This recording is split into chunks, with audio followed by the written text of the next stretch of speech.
श्री बृहस्पति देव महाराज की जय। आज गुरुवार के दिन व्रत कथा सुनेंगे। बृहस्पतिवार की आरंभ करते हैं। जैसा कि आप सभी जानते होंगे, यह दिन श्री नारायण को समर्पित है और उन्हीं के स्वरूप हैं देव गुरु बृहस्पति। आरंभ करते हैं कथा। कहना, भारतवर्ष में एक प्रतापी और दानी राजा राज्य करता था। वह नित्य गरीबों और ब्राह्मणों की सहायता करता। यह बात उसकी रानी को अच्छी नहीं लगती थी। वह नहीं गरीबों को दान देती और नहीं भगवान का पूजन करती थी और राजा को भी दान देने से मना करती थी। एक दिन राजा शिकार खेलने वन को गए हुए थे तो रानी महल में अकेली थी। उस समय बृहस्पति देव साधु के वेश में राजा के महल में भिक्षा के लिए गए और भिक्षा मांगी। रानी ने भिक्षा देने से इनकार किया और कहा, हे साधु महाराज, मैं तो दान पुण्य से तंग आ गई हूँ। मेरा पति सारा दिन धन धान्य सभी पर लुटाते रहते हैं। मेरी इच्छा है कि मेरा सारा धन नष्ट हो जाए और इससे न मेरे घर में रहेगा बांस, न बजेगी कोई भी बांसुरी।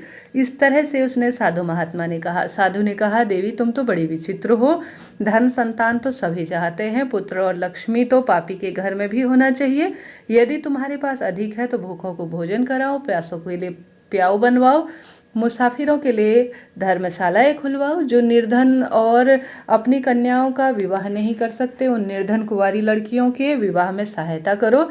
ऐसा काम करोगी तो तुम्हारे जीवन में और यश लोक लोक और परलोक में फैलेगा। परंतु रानी पर उपदेश का कोई प्रभाव नहीं पड़ना था। वह बोली, महाराज आप मुझे कुछ न समझाएं। मैं ऐसा धन नहीं चाहती हूँ जो कि हर जगह बांटती फिरूं। साधु ने उत्तर दिया, यदि तुम्हारी ऐसी इच्छा है तो तथास्तु। तुम ऐसा करना कि बृहस्पतिवार को घर लीप कर पीली मिट्टी से अपने सर को धोना, स्नान करना, भट्टी चढ़ाना, कपड़े धोना। ऐसा करने से तुम्हारा सारा धन नष्ट हो जाएगा। साथ ही कहने लगे, अपने घर में जितने भी तुम्हारे महल में जो लड़के हैं अर्थात मानुस हैं, कहने का अर्थ है उनसे कहना कि सभी जो है इस दिन नाखून काटे, दाढ़ी मूछ बनाए, हजामत इत्यादि करें। इससे देखोगे क्या कि तुम्हारा जीवन अपने आप ही कल्याणकारी हो गया है। जैसा तुम कहोगी वैसा होगा। इतना कहकर वह साधु महात्मा पूर्ण रूप से अलोप हो गए। साधु के अनुसार कही गई बातों को पूरा करते हुए रानी को केवल 3 ही बृहस्पतिवार बीते थे कि उसका सारा धन धान्य नष्ट हो गया। भोजन के लिए राजा को परिवार को पूरे को तरसना पड़ रहा था। एक दिन राजा ने रानी से बोला कि हे रानी, तुम यहीं रहो, मैं दूसरे देश में जाता हूँ, क्योंकि यहाँ तो सभी लोग हमें जानते हैं, इसलिए कोई भी छोटा भी कार्य हमें नहीं देगा।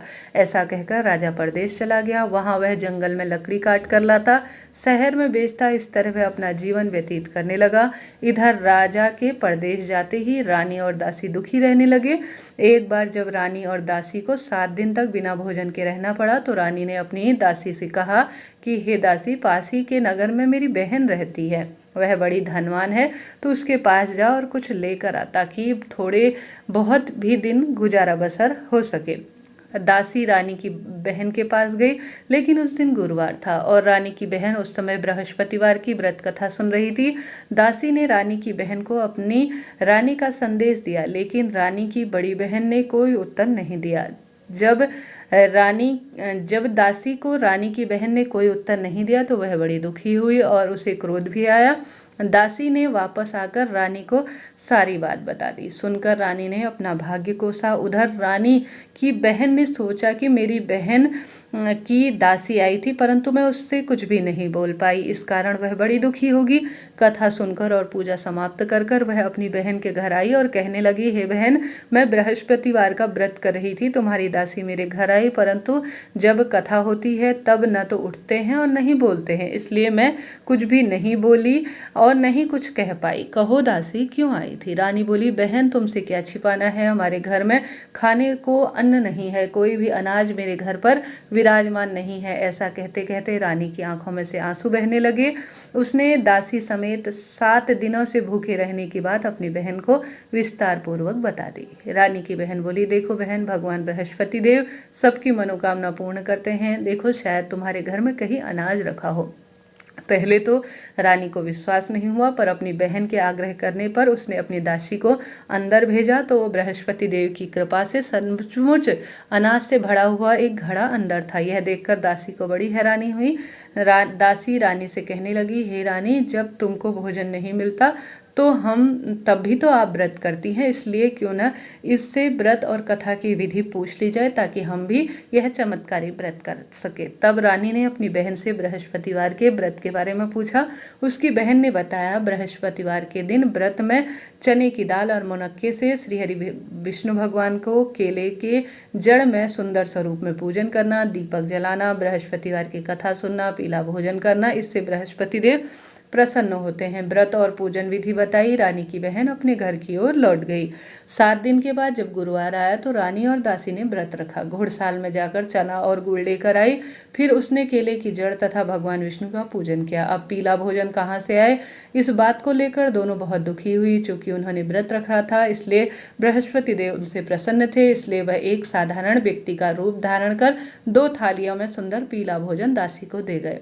भोजन पाकर दासी प्रसन्न हुई और फिर रानी के साथ मिलकर भोजन ग्रहण करने लगी। उसके बाद वह सभी गुरुवार को व्रत पूजन करती थी। बृहस्पति भगवान की कृपा से उनके पास फिर से धन धान्य वापस आया, परंतु रानी फिर भी पहले जैसा आलस कुछ करने लगी थी।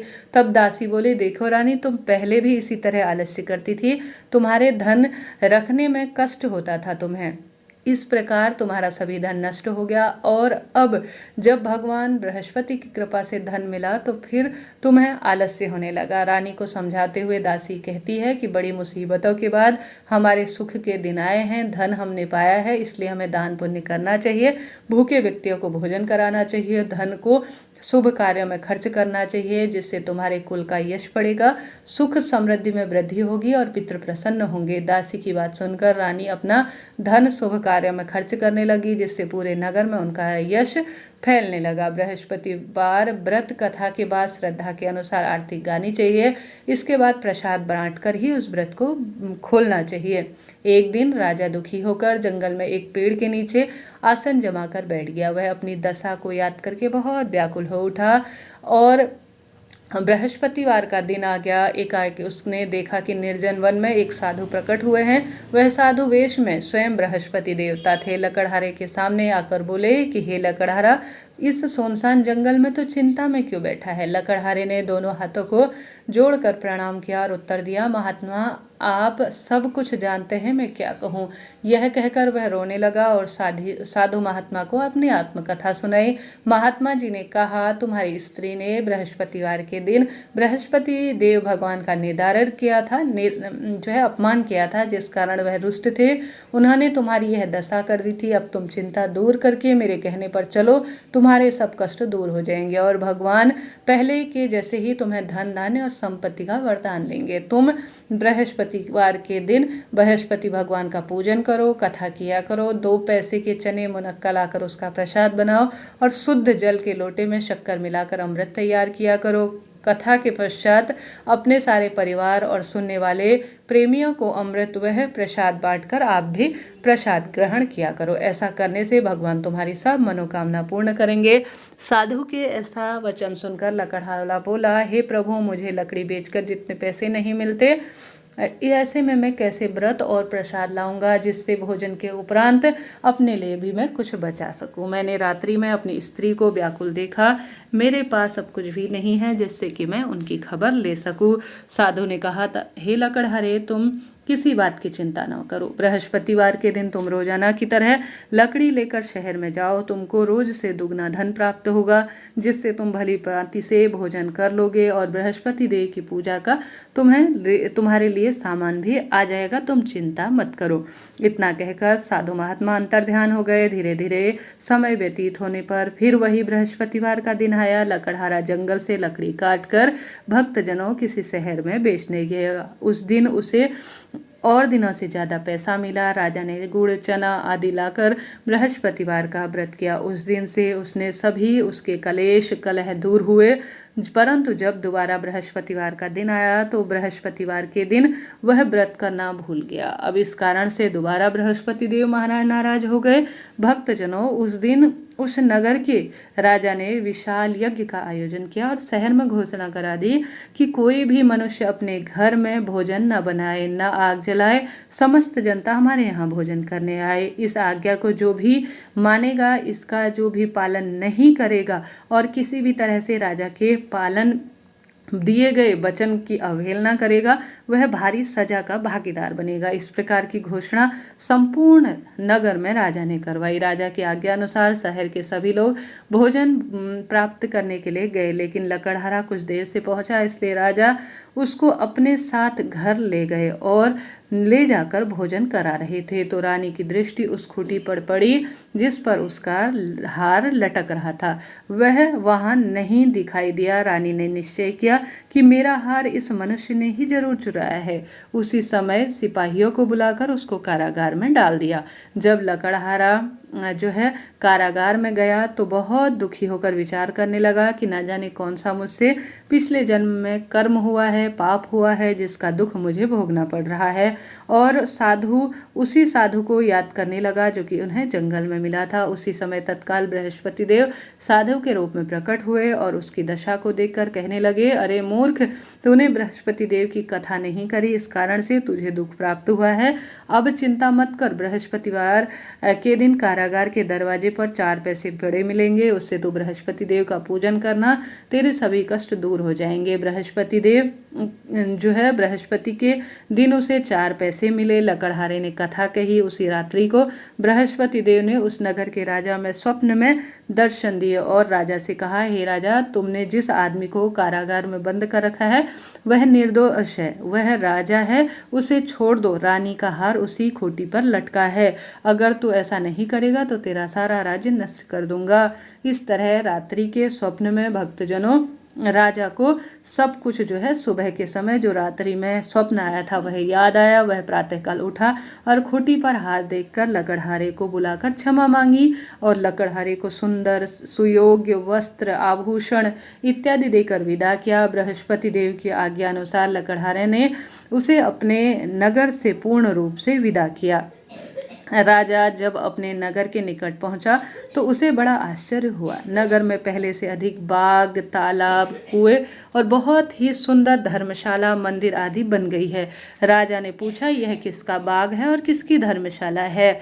तब नगर के सभी लोग कहने लगे कि यह सब रानी और बांदी के हैं। तो राजा को आश्चर्य हुआ और गुस्सा भी आया। जब रानी ने यह खबर सुनी कि राजा आ रहे हैं तो उन्होंने बांदी से कहा कि हे दासी, देख राजा तुमको कितनी बुरी हालत में छोड़ गए। तुम्हारी ऐसी हालत देखकर वह लौट न जाए, इसलिए तो दरवाजे पर खड़ी हो जा। आज्ञा अनुसार दासी दरवाजे पर खड़ी हो गई। राजा आए तो उन्हें अपने साथ लिवा आई। तब राजा ने क्रोध करके अपनी रानी से पूछा कि यह धन तुम्हारे पास कैसे तुम्हें प्राप्त हुआ?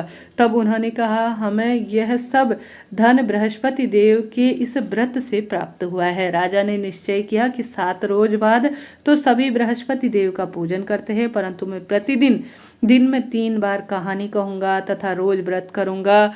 और राजा ने अब हर समय राजा के दुपट्टे में चने की दाल बंधी रहती तथा दिन में 3 बार कहानी सुनाता। रोज वह विचार करने लगा कि चलो अपनी बहन के यहाँ चलते हैं। इस तरह निश्चय कर राजा घोड़े पर सवार होकर अपनी बहन के यहाँ चलने के लिए तैयार हुआ। मार्ग में उसने देखा कि कुछ आदमी एक मुर्दे को ले जा रहे हैं। उन्हें रोककर राजा कहने लगे, अरे भाई, मेरी बृहस्पतिवार की कथा सुन लो। वह बोले, लो, हमारा तो आदमी मर गया है और इसको कथा की पड़ी है। परंतु कुछ आदमी बोले, अच्छा कहो, हम तुम्हारी कथा भी सुन लेंगे। राजा ने दाल निकाली और जब कथा आधी हुई कि मुर्दा हिलने लगे और जब कथा समाप्त हुई तो राम राम कहते हुए वह मुर्दा मनुष्य रूप में उठ गया। आगे चलकर उसने देखा कि एक किसान खेत में हल चला रहा है। राजा ने उसे देखा और बोला, अरे भैया, तुम मेरी बृहस्पतिवार की कृपया कथा सुन लो। किसान बोला, जब तक मैं तेरी कथा सुनूंगा तब तक तो मैं हरैया जोत लूंगा, जा अपनी कथा किसी और को सुना। इस तरह राजा आगे चलकर कहने लगा। राजा के हटते ही बैल पछाड़ खाकर गिर गए और किसान के पेट में बड़ी जोर जोर से दर्द होने लगा। उस समय उसकी माँ रोटी लेकर आई। तब उसने देखा तो अपने पुत्र की दर्द में हालत देखकर पूछा, बेटा, यह हाल कैसे हुआ? तब बुढ़िया माई दौड़ी दौड़ी उस घुड़सवार के पास गई और बोली, ला, मैं तेरी कहानी सुन लेती हूँ, तू अपनी कथा मेरे खेत पर चलकर कह देना। राजा ने बुढ़िया के खेत पर जाकर कथा कही सुनते ही उसके बैल खड़े हो गए और किसान के पेट का दर्द भी ठीक हो गया। राजा अपनी बहन के यहाँ पहुंचा। बहन ने राजा की खूब मेहमानदारी की। दूसरी रोज प्रातःकाल राजा जागा तो वह देखता है कि सब लोग भोजन कर रहे हैं। राजा ने अपनी बहन से कहा, कोई ऐसा मनुष्य है जिसने भोजन नहीं किया हो? मेरी बृहस्पतिवार की कथा सुन ले। बहन बोली, भैया यह देश ऐसा है कि पहले यहाँ लोग भोजन करते हैं, बाद में किसी अन्य तरह का काम करते हैं। अगर कोई अड़ोस पड़ोस है मैं तो देख कर आती हूँ। वह ऐसा कहकर देखने चली गई, परंतु उसे कोई भी व्यक्ति ऐसा नहीं मिला जिसने भोजन नहीं किया हो। अतः वह कुम्हार के घर गई जिसका लड़का बीमार था। उसे मालूम हुआ कि उसके वहाँ 3-4 रोज से किसी ने भोजन नहीं किया। रानी ने अपने भाई की कथा सुनने के लिए कुम्हार से कहा तो वह तैयार हो गया। भक्तजनों, राजा ने जाकर बृहस्पतिवार की कथा उनको कही, सुनाई और उनका लड़का पूरा ठीक हो गया। अब तो राजा की प्रशंसा होने लगी। एक रोज राजा ने अपनी बहन से कहा कि हे बहन, हम अपने घर जाएंगे, तुम भी तैयार हो जाओ। राजा की बहन ने अपनी सास से कहा। सास ने कहा, चली जा तू भी, परंतु अपने लड़के को मत ले जाना क्योंकि तेरा भाई की कोई औलाद नहीं है। बहन ने अपने भाई से कहा, हे भैया मैं तो चलूंगी परंतु कोई बालक मेरा नहीं चलेगा। राजा बोला, जब बालक ही नहीं चलेगा तो तुम क्या करोगी? बड़े दुखी मन से राजा अपने नगर लौट आया। राजा अपनी रानी से कहा, हम निर्वंशी हैं, हमारा मुंह देखने का कोई धर्म नहीं है और कुछ भोजन आदि नहीं किया। रानी बोली, हे प्रभु, बृहस्पति देव ने हमें सब कुछ दिया है और वही हमें औलाद भी देंगे। उसी रात बृहस्पति देव ने राजा के स्वप्न में कहा, हे राजा उठ, अभी सोच त्याग दे, तेरी रानी गर्भ से है। राजा सुनकर बड़े प्रसन्न हुए। 9वें महीने एक सुंदर पुत्र पैदा हुआ। तब राजा बोला, हे रानी, स्त्री बिना भोजन के रह सकती है पर बिना कहे नहीं रह सकती। जब मेरी बहन आवे तुम उससे कुछ मत कहना। रानी ने तो हाँ कर दिया। जब राजा की बहन ने यह समाचार सुना तो वह बड़ी खुश हुई और बधाई लेकर अपने भाई के यहाँ आ गई। तब रानी ने कहा, घोड़ा चढ़कर तो नहीं आई, गधा चढ़कर आई हो क्या? राजा की बहन बोली, भाभी मैं इस प्रकार नहीं कहती तो तुम्हारी औलाद कैसे होती? तो इस तरह से बृहस्पति देव ऐसे ही हैं, जैसे उनके मन में कामनाएं हैं सभी की पूर्ण करते हैं। जो सद्भावना पूर्वक बृहस्पतिवार का व्रत करता है, पढ़ता है, कथा सुनता है, दूसरों को सुनाता है, बृहस्पति देव उसकी मनोकामना पूर्ण करते हैं। भगवान बृहस्पति देव सदा उनकी रक्षा करते हैं। संसार में जो मनुष्य सद्भावना से भगवान बृहस्पति देव का पूजन करते हैं, हृदय से उनका वंदन करते हैं, उनकी सभी मनोकामना पूर्ण होती है। जैसे बृहस्पति देव जो है सभी की मनोकामना की पूर्ण, उसी तरह से इस कथा को सुनने वाले और हृदय से पाठ करने वाले को पूर्ण रूप से उसकी मनोकामना प्राप्त करना। हर हर महादेव। जय बृहस्पति देव। जय श्री हरि विष्णु। इसके साथ ही एक और संतान प्राप्ति की बृहस्पति देव की कथा प्रचलित है, तो क्यों ना इसे भी सुन लिए जाए। आरंभ करते हैं, मेरे साथ आप सभी भी बोलिए, बोलो बृहस्पति देव महाराज की जय। प्राचीन काल में एक ब्राह्मण रहता था।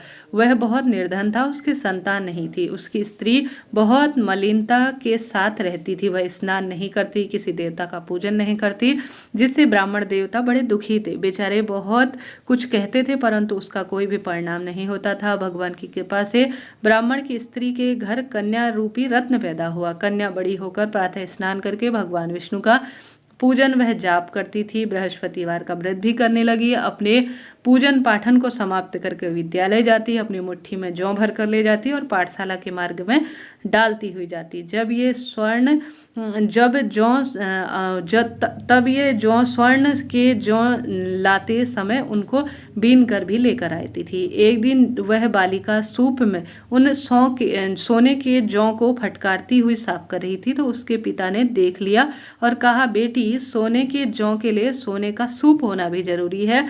दूसरे दिन बृहस्पतिवार था। इस कन्या ने व्रत किया और बृहस्पति देव से प्रार्थना की कि मैंने आपकी पूजा सच्चे मन से, सच्चे भाव से की है, तो मुझे सोने का सूप भी दे दो। बृहस्पति देव ने उसकी प्रार्थना स्वीकार कर ली। रोजाना की तरह वह कन्या जौ फैलाती हुई जाने लगी और रोज जो है बिनकर लाती सोने के जौ। बृहस्पति देव की कृपा से उसे सोने का सूप भी मिल गया। उसे वह घर लेकर आई और उसी में जौ को साफ करने लगे, परंतु उसकी माँ का वही ढंग था। एक दिन की बात है, वह कन्या सोने के सूप में जौ साफ कर रही थी। उस समय शहर का राजपुत्र वहां से होकर निकला। इस कन्या के रूप और कार्य को देखकर वह मोहित हो उठा। तब वह अपने घर आकर भोजन और जल त्याग कर उदास होकर लेट गया। राजा को इस बात का पता लगा तो अपने प्रधानमंत्री के साथ वह उसके पास गया और बोला, बेटा तुम्हें किस बात का कष्ट है? किसी ने अपमान किया है क्या, अथवा किसी अन्य कारण से है तो मुझे बताओ, मैं उस कार्य को पूर्ण करूंगा जिससे तुम्हारी प्रसन्नता हो।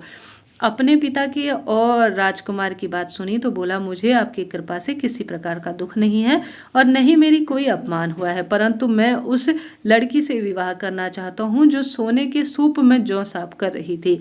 यह सुनकर राजा आश्चर्य में पड़ गया और बोला, हे बेटा, इस तरह की कन्या का तुम्हें कैसे पता है? मुझे पता लगाना है, मैं उसके साथ तेरा विवाह अवश्य करूंगा। राजकुमार ने उस लड़की के घर का पता लगाया। तब मंत्री उस लड़की के घर गए और ब्राह्मण देवता को सभी हाल बतलाया। ब्राह्मण देवता राजकुमार के साथ अपनी कन्या का विवाह करने के लिए तैयार हो गए। विधि विधान के अनुसार ब्राह्मण कन्या का विवाह राजकुमारी से कराया गया। कन्या के घर आते ही पहले की भांति उस ब्राह्मण के घर में गरीबी का निवास हो गया। अब उसके घर में एक अन्न भी खाने को नहीं था। एक दिन दुखी होकर ब्राह्मण देवता अपनी पुत्री के पास गए। बेटी ने पिता को दुख अवस्था में देखा तो अपनी माँ का हाल पूछा। तब ब्राह्मण ने सभी हाल कहा। कन्या ने बहुत सारा धन देकर अपने पिता को विदा किया। इस तरह ब्राह्मण का सब कुछ सुख पूर्वक व्यतीत हुआ। कुछ दिन बाद फिर वही हाल हो गया। ब्राह्मण फिर अपनी कन्या के यहाँ गया और सारा हाल बताया और जो है अपनी पूरी बात कही। तब लड़की बोली, हे पिताजी, अब माताजी को यहाँ ले आओ, मैं उन्हें विधि बता दूंगी जिससे गरीबी दूर हो जाएगी। वह ब्राह्मण देवता अपनी स्त्री को साथ लेकर पहुंचे तो अपनी माँ को समझाने लगी कि हे माँ, तुम प्रातःकाल प्रथम में स्नान इत्यादि करो, श्रीहरि विष्णु का पूजन करो तो सब दरिद्रता दूर हो जाएगी। परंतु उसकी मांग एक यह भी बात नहीं मानी और प्रातःकाल उठकर अपनी पुत्री के बच्चों की जूठन को खा लिया करती थी। इससे पुत्री को भी बहुत गुस्सा आया और एक रात को कोठरी में सभी सामान निकाल दिया और अपनी माँ को उसमें बंद कर दिया। प्रातःकाल उसे निकाला और स्नान कराकर पूजा पाठ कराया तो उसकी माँ की बुद्धि थोड़ा ठीक हो गई और फिर प्रत्येक बृहस्पतिवार को वह भी सद्बुद्धि आने के बाद बृहस्पतिवार का व्रत करने लगी। इस व्रत के प्रभाव से उसके माता पिता बहुत धनवान और पुत्रवान हो गए और बृहस्पतिवार के और बृहस्पति देव के प्रभाव से इस लोक में संपूर्ण सुख भोग कर स्वर्ग में उन्होंने आश्रय प्राप्ति किया। तो आप सभी बोलिए, जय श्री हरि विष्णु, जय बृहस्पति देव। आप सभी ने यह व्रत कथा सुनी, आपका धन्यवाद और आभार। आप सभी को यह वीडियो पसंद आई तो आप सभी लाइक करें, चैनल को सपोर्ट करें, सब्सक्राइब करें, कमेंट्स में जय श्री बृहस्पति देव लिखना ना भूलें।